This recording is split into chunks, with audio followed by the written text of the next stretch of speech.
नमस्कार। News desk में आपका बहुत बहुत स्वागत है। मैं हूं सुरेश झा। हिंदी हमारी मातृभाषा है। हम हर साल हिंदी पखवाड़ा दिवस भी मनाते हैं, चाहे सुप्रीम कोर्ट हो, हाई कोर्ट हो, तमाम जो सरकारी कार्यालय है वहां पर हिंदी पखवाड़ा बड़े धूमधाम से मनाया जाता है और लोगों को यह प्रेरित किया जाता है कि आप हिंदी में बात करें, हिंदी में कामकाज करें, यानी हिंदी को बढ़ावा देने की सरकार हर साल करोड़ रुपए खर्च करती है। लेकिन आपको जानकर ताज्जुब होगा कि जब हम किसी से हिंदी में बात करते हैं और जब दूसरा इंग्लिश में बात करता है तो हिंदी बोलने वाले को अनपढ़ समझा जाता है। अनपढ़। चलिए, तो आपको ले चलते सुप्रीम कोर्ट में भी हिंदी पखवाड़ा दिवस मनाया जाता होगा, लेकिन वहां पर आपको जानकर ताज्जुब होगा कि वहां पर हिंदी में कामकाज बिल्कुल नहीं होता है। वहां पर सिर्फ इंग्लिश चलती है, यानी ब्रिटिश इंग्लिश चलती है। अगर आपने हिंदी में वहां पर कोई पिटीशन फाइल की तो जज साहब नाराज हो जाएंगे, मिलॉर्ड नाराज हो जाएंगे आपसे कि आपने आखिर हिंदी में कैसे फाइल कर दी। बड़ी विडंबना है। और सबसे बड़ी बात यह है कि जब वहां पर जिसको इंग्लिश नहीं आती है वो जब हिंदी में पिटीशन फाइल करता है और वहां पर जब उसकी पिटीशन को स्वीकार नहीं किया जाता है और किसी तरह इंग्लिश में फाइल कर भी देता है तो वहां पर बहस के दौरान वकील साहब क्या बोल रहे हैं, जज साहब क्या फैसला दे रहे हैं, वो पिटीशनर को पता नहीं चल पाता है। तो आज इसी विषय पर हमारे साथ बातचीत करने के लिए मौजूद है डॉक्टर शशि भूषण, जो कानून के जानकार है, जिनसे हम बातचीत करेंगे, जिनसे हमें पूछेंगे कि आखिर हमारे देश में दोहरा मापदंड क्यों है।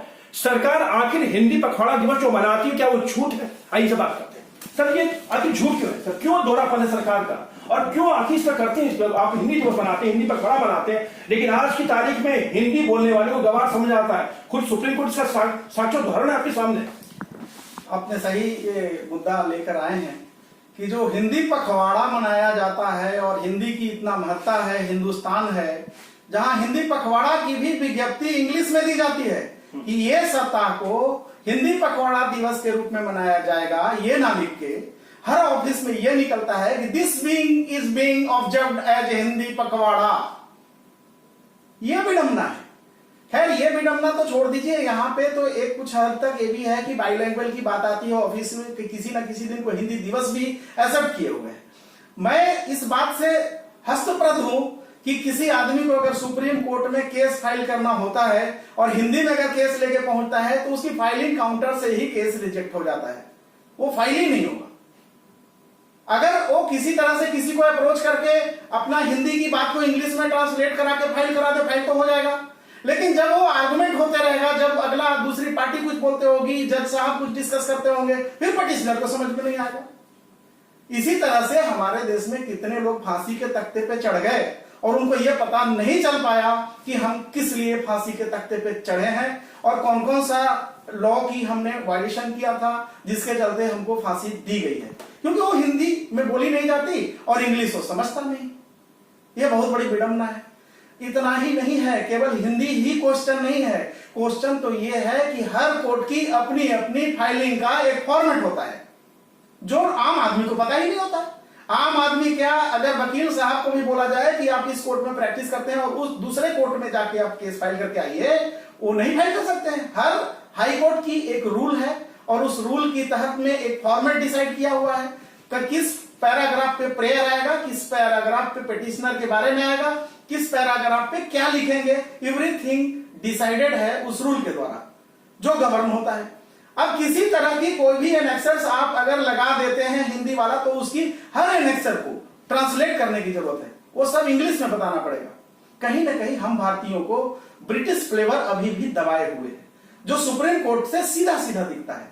मेरा तो एक सीधा सा क्वेश्चन है कि सुप्रीम कोर्ट को एक यूनिफॉर्म कोर्ट रूल ड्राफ्ट करना चाहिए, वही रूल सुप्रीम कोर्ट में इंप्लीमेंट हो, वही रूल सारे कोर्ट में इंप्लीमेंट हो और पिटीशन की फॉर्मेट पैन इंडिया बना दिया जाए, यूनिफॉर्म बना दिया जाए कि जो हमारा जो कॉन्स्टिट्यूशन गारंटी देता है कि हम अपनी केस को लड़ने के लिए, वकालत करने के लिए मैं खुद ही एलिजिबल हूं, मेरे को ही राइट है, वो राइट कहीं ना कहीं प्रोटेक्ट होगा जबकि इसको अपने आप में एक यूनिफॉर्म फॉर्मेट मिलेगा।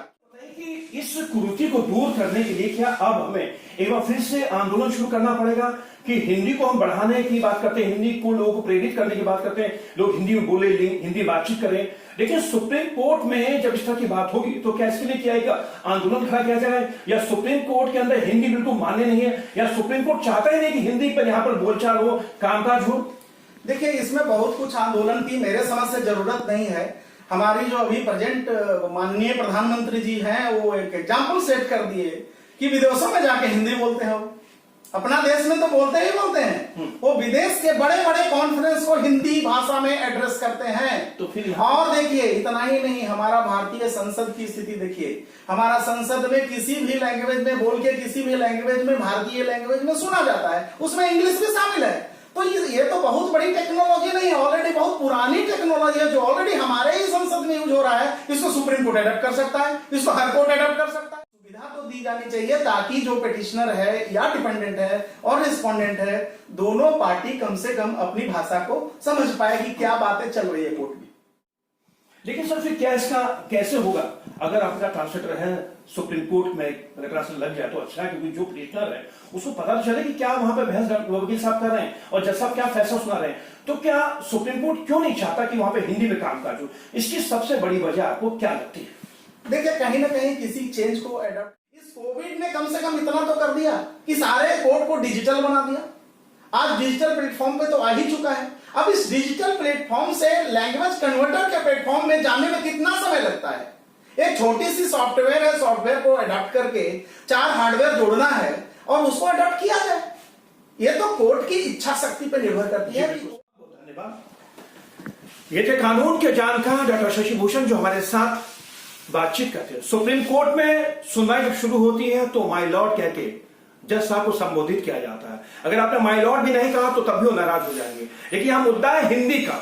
हिंदी में अगर कामकाज हो तो बेहतर हो। तो माय लॉर्ड मैं आपसे गुजारिश करता हूं कि बहुत से ऐसे लोग हमारे देश में, ऐसे लोगों की कमी नहीं है जो लोग इंग्लिश नहीं जानते हैं। जब आपके कोर्ट में पेश होते हैं तो वकील साहब जब इंग्लिश में आपके साथ गुफ्तगू कर रहे होते हैं तो वो नहीं समझ पाता है कि वकील साहब क्या बात कर रहे हैं, क्या छिपा रहे हैं और क्या बता रहे हैं। और जब आप जजमेंट देते हैं तो पिटिशनर को नहीं पता चल पाता कि आपने क्या जजमेंट दिया, क्योंकि वो वकील साहब पे डिपेंड होता है। वकील साहब उसको जो बताएंगे सो बताएंगे। अगर वकील साहब उसको झूठ बता दिया तो गया काम से।